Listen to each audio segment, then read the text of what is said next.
मैं आपको बताऊँगी कि आप मलेशिया इंटरनेशनल स्कॉलरशिप MIS के लिए किस तरह अप्लाई कर सकते हैं। और ये स्कॉलरशिप जो है पीएचडी और मास्टर्स के स्टूडेंट्स के लिए है। तो अगर आपकी बैचलर्स 16 इयर्स एजुकेशन कंप्लीट है तो आप मास्टर्स के लिए अप्लाई कर सकते हैं। और अगर आपके पास मास्टर्स की डिग्री है 18 इयर्स की तो आप पीएचडी के लिए अप्लाई कर सकते हैं। तो सबसे पहले आपने गूगल पे लिखना है मलेशिया इंटरनेशनल स्कॉलरशिप और यहाँ पे आपने स्क्रॉल डाउन करना है। तो यहाँ पे आपके पास जो है वो अम, ये वेबसाइट आ जाएगी। ठीक है, इसकी जो लिंक है वो मैं डिस्क्रिप्शन में भी ऐड कर दूँगी। तो यहाँ पे आपने क्लिक करना है। तो आपके पास कुछ इस तरह की इंडेक्स ओपन होगी जहाँ पे लिखा हुआ है मलेशियन इंटरनेशनल स्कॉलरशिप MIS। ठीक है, तो ये जो एप्लीकेशन है वो 2026 के लिए है। और इसमें जो है आप देख सकते हैं यहाँ पे। तो सबसे पहले तो हम यहाँ पे ये देखेंगे कि इसकी जो प्रोग्राम्स हैं वो ओपन होने वाले हैं 2026 मई और जून के अराउंड। और उनके जो इंटेक्स शुरू होंगे वो होंगे सितंबर 2026 में। तो तब तक आपने ये डॉक्यूमेंट्स जो है वो रेडी करके रखने हैं। तो यहाँ पे अगर आप देखें तो ये इस तरह का पेज आपके पास आएगा जब आप क्लिक करेंगे यहाँ पर। क्योंकि आपने इस चीज़ को लेके परेशान नहीं होना कि यहाँ पे मेंशन है कि जो 2026 और 2027 के जो है वो क्लोज़ हो चुके हैं। इसको देख के आपने परेशान नहीं होना। ये उनके लिए हैं जिनकी डेडलाइन जो है वो 2025 थी। और उन्होंने 2025 में अप्लाई किया और उनके इंटेक 2026 में होना है। ठीक है, तो जो 2026 के जो हैं वो ओपन होंगे मई और जून में। ठीक है, तो मई और जून में ओपन होंगे, उससे पहले आपने अपने पास ये डॉक्यूमेंट्स रेडी करके रखना है। तो सबसे पहले आप यहाँ पे देखें कि मलेशियन इंटरनेशनल स्कॉलरशिप और यहाँ पे लिखा हुआ है click here to MIS online application system. तो ऑनलाइन एप्लीकेशन फॉर्म फिल करने से पहले आपको पता होना चाहिए कि ये स्कॉलरशिप्स इस स्कॉलरशिप के लिए आपको कौन कौन से डॉक्यूमेंट्स जो है ज़रूरी है और किन किन डिपार्टमेंट्स में ये जो है PhD या मास्टर्स करवा रहे हैं और क्या आपका कंट्रीज़ में एलिजिबल है भी कि नहीं। ठीक है, तो आप देखें यहाँ पे ये हमने पेज ओपन किया है। यहाँ पे लिखा हुआ है who can apply. It means कि यहाँ पे सारा एलिजिबिलिटी क्राइटेरिया दिया हुआ है। ठीक है, तो जैसे मैंने आपको स्टार्टिंग में बताया कि वो स्टूडेंट्स अप्लाई कर सकते हैं नंबर 1 जो कि मलेशियन सिटीजन्स हैं या फिर रेसिपेंट सॉरी या फिर रेसिपेंट कंट्रीज़ में जो है वो आ रहे हैं। जैसे कि नीचे अगर आप देखेंगे तो यहाँ पे आपको रेसिपेंट कंट्रीज़ भी दिया हुआ है। ठीक है, तो पहली चीज़ ये। तो हम देखेंगे फर्स्ट पॉइंट के लिए कि क्या पाकिस्तान उस MIS 2025 की रेसिपेंट कंट्रीज़ में है कि नहीं। तो यहाँ पे सारे कंट्रीज़ की लिस्ट दी हुई है, आपने परेशान नहीं होना क्योंकि यहाँ पे लिखा हुआ है कॉमनवेल्थ कंट्रीज़। ठीक है, और कॉमनवेल्थ कंट्रीज़ वो है जि जो जि, जिन रीजन्स में जैसे अफ्रीका, एशिया, ऑस्ट्रेलिया। तो एशिया में पाकिस्तान आता है तो पाकिस्तानी भी अप्लाई कर सकते हैं। ठीक है, तो पहला पॉइंट तो हमारा क्लियर हो गया कि एज अ पाकिस्तानी आप इस स्कॉलरशिप में अप्लाई कर सकते हो। दूसरा पॉइंट है intend to pursue full time post graduate studies masters और PhD इन मलेशिया या फिर currently pursuing full-time postgraduate study in Malaysian Public University and select private higher education institution with a minimum of 2 semester remaining before the end of the study। तो पहली चीज़ ये कि आप जो है अगर करंटली किसी मलेशियन यूनिवर्सिटी से पोस्ट ग्रेजुएट कर रहे हैं तो आप को एटलीस्ट 2 सेमेस्टर्स जब आपके रह जाएं तब आप अप्लाई कर सकते हैं ये। ठीक है, पहली चीज़। और अगर आप मलेशिया में नहीं हैं तो आप जो है full time post graduate studies के लिए अप्लाई कर सकते हैं। दूसरी चीज़ अगर हम देखें यहाँ पे तो ये रेसिपेंट कंट्रीज़ भी हो गया। यहाँ पे आप आ जाएं तो यहाँ पे मेंशन है हाउ टू अप्लाई।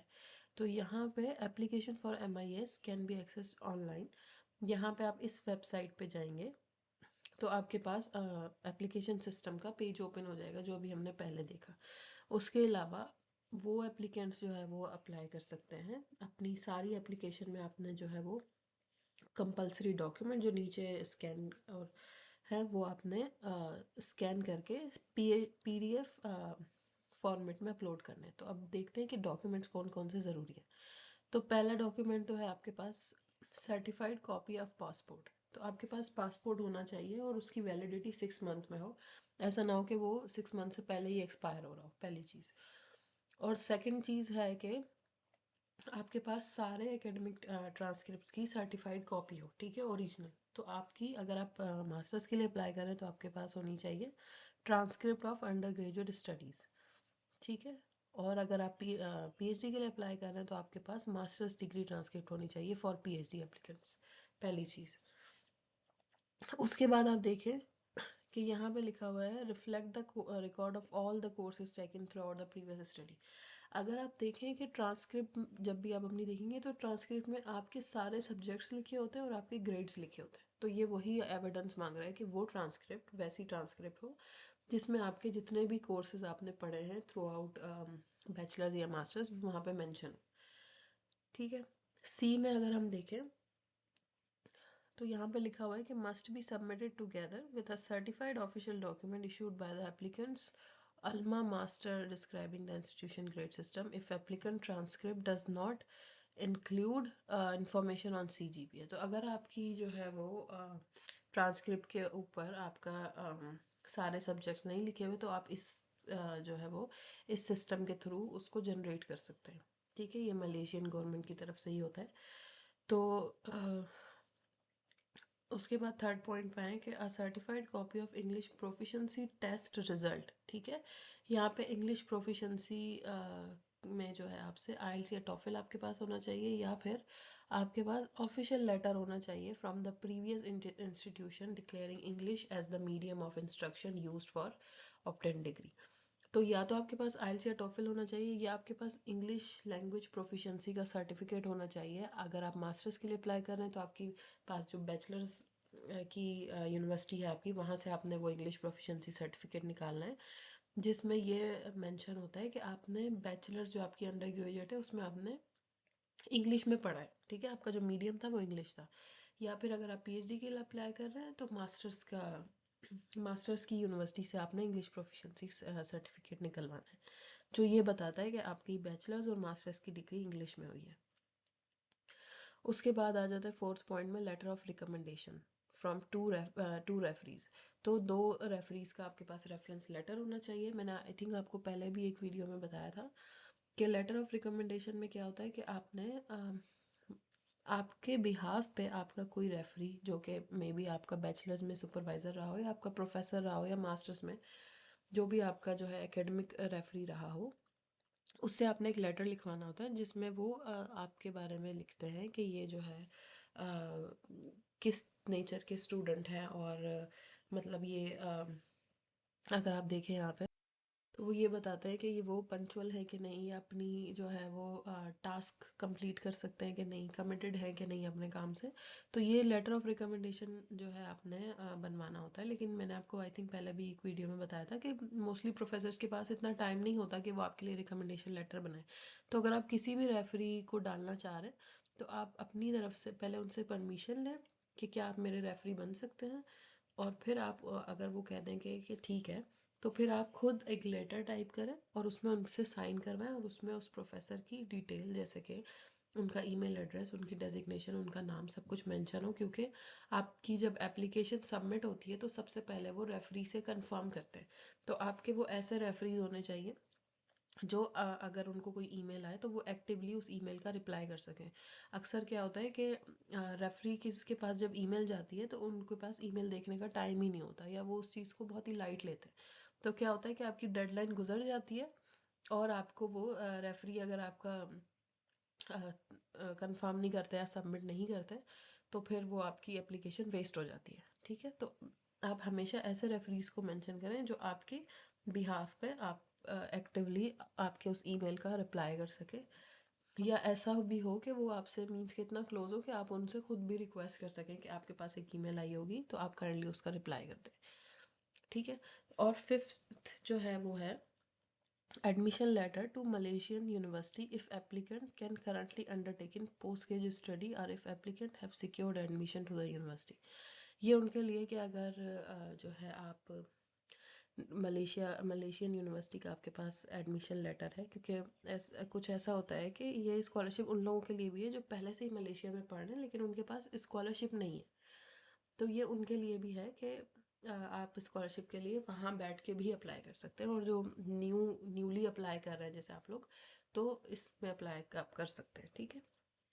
उसके बाद आप देखें 6 में है CV, आपके पास अच्छी सी रिज्यूमे होनी चाहिए। जो है अगर उसका भी आप कहेंगे तो मैं नेक्स्ट वीडियो में बता दूंगी कि आपने किस तरह CV बनानी है। लेटेक्स पे आपने हमेशा अपनी CV लेटेक्स पे बनानी है, वर्ड पे नहीं बनानी, ठीक है।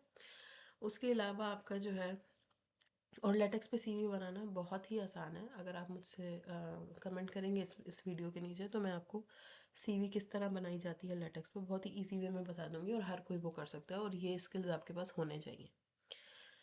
तो 7th पॉइंट है आपका research proposal for masters bye research and PhD applicants only. तो जो स्टूडेंट्स मास्टर्स बाय रिसर्च, क्योंकि ये लोग दो प्रोग्राम्स जो है वो इंट्रोड्यूस करवा रहे हैं, एक है मास्टर्स बाय रिसर्च और एक है मास्टर्स बाय कोर्स वर्क। तो अगर आप मास्टर्स बाय कोर्स वर्क कर रहे हैं तो उसके लिए रिसर्च प्रपोजल जो है आप नहीं सबमिट करवाना आपने। लेकिन अगर आप मास्टर्स बाय रिसर्च या PhD करें तो उसके लिए आपने रिसर्च प्रपोजल लिखना है, आपने उसमें अपने रिसर्च इंटरेस्ट लिखना है, और आपने उसमें अपना रिसर्च का आइडिया या प्लान जो है वो लिखना है, ठीक है। तो यहाँ पे ये सारे डॉक्यूमेंट्स आपने रेडी कर लेने हैं, और यहाँ पे लिखा हुआ है कि जितने भी डॉक्यूमेंट्स हैं वो इंग्लिश में होने चाहिए, और अगर कोई भी जो है इंग्लिश के अलावा कोई और लैंग्वेज है तो फिर आपने जो है उसकी सर्टिफाइड ट्रांसलेट कॉपीज़ आपने सबमिट करवानी है। तो यहाँ तक हो गए आपके कि क्या आप अप्लाई कर सकते हैं, एलिजिबल हैं या नहीं। और यहाँ पे हो गया आपका कि आप अप्लाई कैसे कर सकते हैं, कौन कौन से डॉक्यूमेंट्स आपने रेडी करने हैं। और ये आप समझें कि ये आपका वन टाइम एफर्ट है, क्योंकि हर स्कॉलरशिप में या हर यूनिवर्सिटी में मोस्टली यही डॉक्यूमेंट्स आपके चाहिए होते हैं। तो अगर आप एक बार रेडी करके रख लेंगे तो आप कितने भी एप्लीकेशंस में अप्लाई कर सकते हैं, कितनी भी स्कॉलरशिप में अप्लाई कर सकते हैं, आपको बार बार डॉक्यूमेंट्स जो है बनाने की ज़रूरत नहीं है। तो ये प्लीज़ वन टाइम एफर्ट करें, और इसको जो है सारे अपने डॉक्यूमेंट्स एक अच्छे से फोल्डर में बना के रखें, ताकि जब भी आप अप्लाई करने बैठें तो आपको किसी भी तरह की डिस्ट्रैक्शन ना हो। उसके बाद आप आ जाएं यहाँ पे नीचे, ये आ गया एलिजिबिलिटी क्राइटेरिया।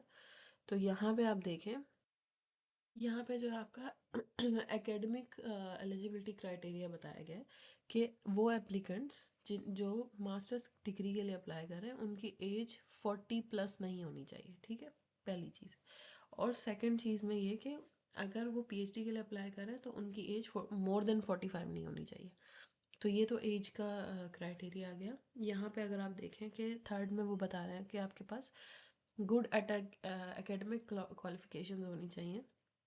जैसे कि आपने अगर जो है मास्टर्स के लिए अप्लाई कर रहे हैं तो उसके लिए आपने बैचलर्स में सेकंड क्लास या फिर आपकी CGPA 3 होनी चाहिए एटलीस्ट, ठीक है। तो वो एप्लीकेंट्स अप्लाई कर सकते हैं जिनकी CGPA 3 या 3 से ज़्यादा है अंडर ग्रेजुएट में, वो लोग मास्टर्स के लिए अप्लाई कर सकते हैं। और सेकंड में आप देखें कि जो लोग PhD के लिए अप्लाई कर रहे हैं उनका भी यही है कि उनकी मास्टर्स में 3 से ऊपर CGPA होनी चाहिए, और उनके रिजल्ट्स अच्छे होने चाहिए उन कोर्सेज में जिनसे आपकी PhD रिलेटेड है। फोर्थ में आ गया good proficiency of English language, आपके पास IELTS के 6 बैंड होने चाहिए, और टॉफिल का अगर आप टॉफिल दे रहे हैं तो 550 होने चाहिए। और अगर उनमें से आप कुछ भी नहीं दे रहे तो आपके पास एटलीस्ट प्रीवियस डिग्री का जो है वो प्रूफ होना चाहिए कि आपकी जो प्रीवियस डिग्री रही है वो इंग्लिश में रही है, इंग्लिश मीडियम में रही है, ठीक है। यहाँ पे आपको जो है रिसर्च प्रपोजल का भी बताया गया है कि submit a written research proposal with a minimum of 1000 words. तो आपने एटलीस्ट 1000 वर्ड्स या उससे कम में आपने रिसर्च प्रपोजल लिखना है, जिसमें आपने अपना रिसर्च इंटरेस्ट और आपने अपना रिसर्च प्लान लिखना है, ठीक है। ये उनके लिए है जो मास्टर्स बाय रिसर्च कर रहे हैं या PhD के लिए अप्लाई कर रहे हैं। यहाँ पे आप देखें कि 2 लेवल ऑफ स्टडीज़ जो है वो ऑफ़र कर रहे हैं, एक मास्टर्स डिग्री एक PhD डिग्री, जो कि पहले ही हम बता चुके हैं। उसके अलावा ये वो यूनिवर्सिटीज़ हैं जो मलेशियन इंटरनेशनल स्कॉलरशिप्स के लिए एलिजिबल है, ठीक है। अगर आप इन यूनिवर्सिटीज़ में अप्लाई कर रहे हैं तो आप MIS में अप्लाई कर सकते हैं। तो ये कुछ पब्लिक यूनिवर्सिटीज़ हैं, आप इनकी वेबसाइट पे भी जाके चेक करें। और उसके अलावा कुछ प्राइवेट यूनिवर्सिटीज़ भी हैं जिसमें MIS जो है वो आप अप्लाई कर सकते हैं, मलेशियन इंटरनेशनल स्कॉलरशिप। फिर आपको जो है इस स्कॉलरशिप के बेनिफिट बताए गए कि इसमें जो आपकी ट्यूशन फ़ी है वो बिल्कुल ऑफ है, और आपको मंथली लिविंग अलाउंस मिलेगा एट 1500 मलेशियन रिंगिट, ठीक है, वहाँ की करेंसी जो है वो रिंगिट है। आप उसको पीकेआर में भी कन्वर्ट करके देख सकते हैं। उसके अलावा आप देखें कि यहाँ पे एरियाज ऑफ स्टडीज़ दिए हैं, ठीक है। तो एप्लीकेंट्स जो अप्लाई कर रहे हैं उन कोर्सेज में वो अप्लाई कर सकते हैं, जैसे कि अगर आपने पीएचडी या मास्टर्स एजुकेशन में करनी है, आर्ट्स में करनी है, social sciences, business administration and law, natural sciences जैसे कि mathematics and statistics, information and communication technologies, engineering, manufacturing and construction, agriculture, forestry, fisheries and veterinaries. उसके अलावा जो है वो हेल्थ एंड वेलफेयर, इसमें आप अप्लाई कर सकते हैं, ठीक है। यहाँ पे आपका आ गया सिलेक्शन क्राइटेरिया कि आपको किस बेस पे आपको जो है वो सिलेक्ट किया जाएगा। यहाँ पे ये सिलेक्शन क्राइटेरिया में अगर आप देखें तो आपकी जो फर्स्ट क्या है कि आउटस्टैंडिंग एकेडमिक एंड को करिकुलर अचीवमेंट्स, ठीक है, कि आपकी एकेडमिक अच्छी हो, आपकी सीजीपी अच्छी हो, आप जिन कोर्सेज में अप्लाई कर रहे हैं उनमें आपके अच्छे रिजल्ट्स हो, और उसके अलावा एक्स्ट्रा आपके अचीवमेंट्स हो, ठीक है। साथ ही साथ दूसरा सेकंड है कि आपका जो रिसर्च प्रपोजल की क्वालिटी है और उसका जो पोटेंशियल है वो अच्छा होना चाहिए, एडवांस होना चाहिए, ठीक है, और वो ऐसा हो कि आपकी रिसर्च लोगों के भी काम आए, ठीक है, ह्यूमन वेलबींग के भी काम है। थर्ड है कि आपकी जो कम्युनिकेशन है वो एक्सीलेंट होनी चाहिए, आपकी राइटिंग स्किल्स, आपके रीडिंग स्किल्स जो है वो इंग्लिश लैंग्वेज में अच्छे होना चाहिए। और ऐसे उनको पता चलेगा कि आप जब बैचलर्स का अगर आप पीएचडी के लिए अप्लाई करें फॉर एग्जांपल, तो आपके मास्टर्स की थीसिस से, आपकी पब्लिकेशन से यहाँ पे उनको पता चलेगा कि हाँ आपकी राइटिंग स्किल्स अच्छी हैं, और आपकी जो आई थिंक ये कुछ ऑनलाइन इंटरव्यूज़ भी लेंगे जिससे आपकी कम्युनिकेशन भी देखी जाएगी। उसके अलावा जो है वो आप देखें यहाँ पे ये टर्म्स एंड कंडीशंस हैं इनकी, इसको भी हम एक बार देख लेते हैं। तो ये टर्म्स एंड कंडीशंस वो हैं कि आपने जो है जो भी आपने डॉक्यूमेंट्स दिए हैं वो सारे ट्रू होने चाहिए, वो जो है रियल होने चाहिए, फेक नहीं होने चाहिए। दूसरा ये कि आपने जो है आपका जब आप एडमिशन के लिए अप्लाई कर रहे हैं तो आपने पहले उन यूनिवर्सिटीज़ में जाके एडमिशन के लिए अप्लाई करना है और फिर इस स्कॉलरशिप के लिए अप्लाई करना है, ठीक है। और आप साथ में भी अप्लाई कर सकते हैं, इट्स अप टू यू, लेकिन आपने एक बार लाजमी उन यूनिवर्सिटीज़ की वेबसाइट पे जाके चेक करना है, ठीक है। सबकी डेडलाइन डिफरेंट होगी तो उसमें आपने परेशान नहीं होना। और ये मई और जून में जो है वो ओपन होंगे इसके एडमिशन्स, और इनका जो इंटेक है वो सितंबर 2026 में होगा। तो आपके पास अभी टाइम है, आप स्टार्ट करें अपने एक एक डॉक्यूमेंट्स को करना। जो है ये चीज़ें आपके पास होनी चाहिए। और अगर आपका बैचलर्स कंप्लीट भी नहीं हुआ है, अभी आप बैचलर्स में ही हैं, तब भी आप अप्लाई कर सकते हैं मास्टर्स के लिए। उसके लिए आपके पास जो है वो सर्टिफिकेट होना चाहिए यूनिवर्सिटी का कि आप यहाँ पे इनरोल हैं और आपकी विद इन 6 मंथ या विद इन अ ईयर आपकी जो है वो स्टडीज़ कंप्लीट हो रही है, ठीक है। तो ये आप जो है कर सकते हैं। उसके अलावा आप देखें यहाँ पे कि scholars are not allowed to take any paid employment during the scholarship tenure, कि वहाँ पे आपको जो है कोई भी ऐसे पेड एम्प्लॉयमेंट नहीं मिल सकती, क्योंकि आपकी फुल टाइम जो है वो स्टडी होगी।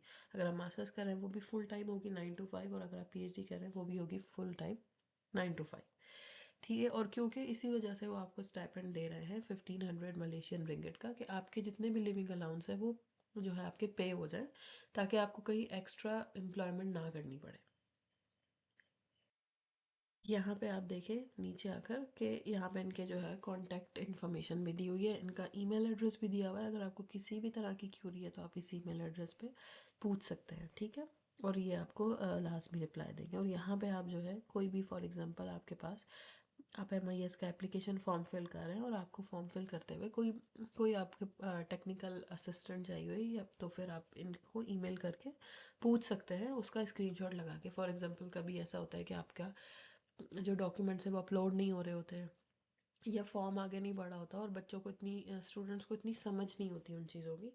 तो अगर आपके पास कोई भी ऐसे टेक्निकल इशू आ जाए तो आप यहाँ से अप्लाई कर सकते हैं, जो है इनको ईमेल कर सकते हैं उस स्क्रीनशॉट के एविडेंस के साथ। और नेक्स्ट वीडियो में मैं भी आपको बताऊंगी कि आपने किस तरह इस स्कॉलरशिप का फॉर्म फिल करना है, तो आप वहाँ से भी देख सकते हैं। तो आप अगर यहाँ पे देखें जैसे कि यहाँ हम लोग थे जहाँ पे आपको बताया जा रहा है कि आप किस तरह जो है फॉर्म की वेबसाइट को खोल सकते हैं। तो वापस से अगर आप यहाँ आ जाएं, मलेशियन इंटरनेशनल स्कॉलरशिप, और आप ये वेबसाइट पे क्लिक करेंगे, इसका मैं लिंक डिस्क्रिप्शन में लाजमी डाल दूँगी। तो यहाँ पे आप देखें click here to MIS online application system. तो इस पर क्लिक करने के बाद आप जो है, आपके पास कुछ इस तरह का पेज ओपन होगा जहाँ पे आप जो है वो अप्लाई कर सकते हैं। जैसे कि मैंने बताया, आपने यहाँ से बिल्कुल भी परेशान नहीं होना, क्योंकि ये 2026 के लिए है। हमने 2026 और 27 के लिए अप्लाई करना है, तो उसकी जो डेट है वो ओपन होने वाली है मई जून में। तो आप एटलीस्ट रेडी करके रखें। ठीक है, मिलता है नेक्स्ट वीडियो में, तब तक के लिए अल्लाह हाफिज़।